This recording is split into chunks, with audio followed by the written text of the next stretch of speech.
Assalamualaikum warahmatullahi wabarakatuh. Perkenalkan, nama saya Revina Ayuristi, biasa dipanggil Revina. Saya mahasiswa Unula. Di sini saya akan menjelaskan tugas proyek. Dan yang pertama, proyek 1 tentang konsep agama dan manusia dalam Islam. Yang pertama, perspektif teologis. Dalam perspektif teologis Islam, konsep agama sangat erat kaitannya dengan wahyu Tuhan yang terkandung dalam. Dan yang kedua, perspektif filosofis. Dalam perspektif filosofis, agama dan manusia dilihat dari sudut pandang nilai-nilai dan prinsip hidup yang lebih abstrak.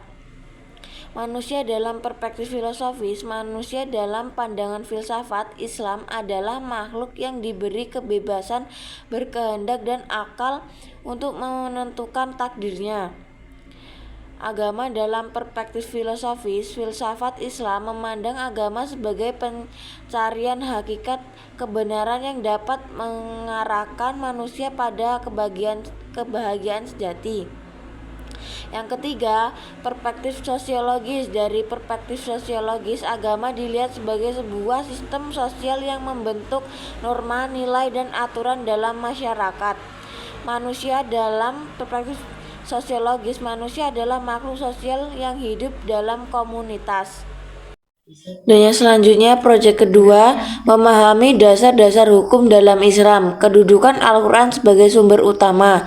Al-Quran menjadi sumber hukum tertinggi yang berisi aturan-aturan dasar bagi umat Islam.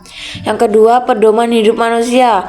Al-Quran berfungsi sebagai pedoman dalam menjalani kehidupan, mencakup sebagai aspek kehidupan duniawi maupun akhirat. Yang ketiga, penyempurnaan kitab-kitab sebelumnya. Al-Quran menyempurnakan kitab-kitab yang telah diatur sebelumnya, seperti kitab Taurat, kitab Zabur, dan kitab Injil, sekaligus menjadi petunjuk bagi seluruh umat manusia tanpa kecuali. Yang keempat, mukjizat Nabi Muhammad SAW. Al-Quran adalah mukjizat terbesar Nabi Muhammad SAW karena memiliki keindahan bahasa, keilmuan yang abadi, serta kebenaran. Dan yang selanjutnya, definisi sunnah dan peran hadis. Sunnah secara bahasa berarti jalan, metode, atau tradisi. Dalam konteks agama Islam, sunnah merujuk pada segala sesuatu yang berasal dari Nabi Muhammad SAW, baik berupa ucapan, tindakan, maupun persetujuan yang menjadi pedoman bagi umat Islam. Hadis adalah segala ucapan, perbuatan, atau persetujuan Nabi Muhammad SAW yang diriwayatkan oleh para sahabat dan dicatat dalam koleksi hadis. Yang kedua, jenis-jenis sunnah. Yang pertama, sunnah kalawiyah. Yang kedua, sunnah fi'liyah. Yang ketiga, sunnah takriyah. Contoh hadis yang menjadi sumber hukum. Yang pertama, hukum sholat, hukum zakat, hukum puasa. Dan yang selanjutnya, proyek yang ketiga, jurnal pribadi, referensi mingguan tentang keimanan dan ketakwaan. Minggu pertama, kejujuran akademik. Pada minggu ini saya berusaha menerapkan nilai keimanan dan ketakwaan dalam konteks kejujuran akademik. Dalam ujian saya merasa tergoda untuk mencontek dari teman. Namun saya mengingat ajaran agama tentang pentingnya kejujuran. Saya berdoa agar diberikan kekuatan untuk tetap jujur. Tindakan: menghindari segala bentuk kecurangan saat ujian. Mempersiapkan diri dengan belajar lebih giat. Minggu kedua, kerjasama dalam kelompok.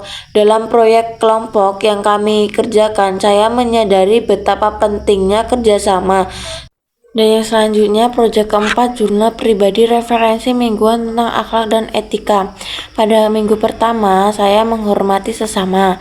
Minggu ini saya berusaha untuk lebih menghormati sesama, baik itu teman, sekelas maupun dosen. Saya berkomunikasi dengan sopan dan terbuka terhadap kritik serta saran. Saya menyadari bahwa menghormati orang lain adalah bagian dari akhlak yang baik.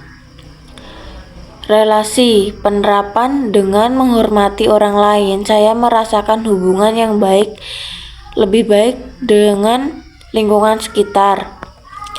Nilai yang diterapkan menghargai perbedaan dan menjunjung sikap saling menghormati, memperkuat ikatan sosial di kampus. Dan berikut adalah contoh poster kampanye dan edukasi nilai etika dan moral di kampus. Yang pertama poster edukasi, yang kedua seminar dan diskusi, yang ketiga sosial media, yang keempat kegiatan interaktif. Dan yang selanjutnya proyek yang kelima,